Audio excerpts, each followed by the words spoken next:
रोक्सिदा एउटा शायरी भन्नु न अरे मेथा सिजा सादा मेथा बोला मेथा सिजा सादा मेथा बोला उसको देखने के बाद रात भर इतना छोला छोला यो 2 नम्बर गयो भने चुप भाइ चुप चुप चुप खटे एउटाले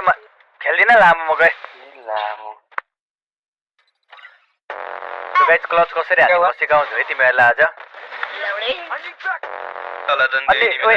मुभमेन्ट हेर न अंकार मिसी अंका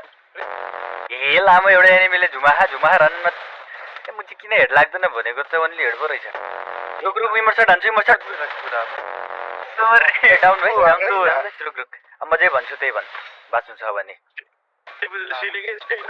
ब्रोक्सी दाइ मजुको फ्यान हो ब्रोक्सी दाइ मजुको फ्यान हो मैले हजुरको भिडियो सबै हेर्छु म 5 महिनादेखि हजुरको लाइभ हेर्छु म हजुरको लाडो चुस्टिन्छु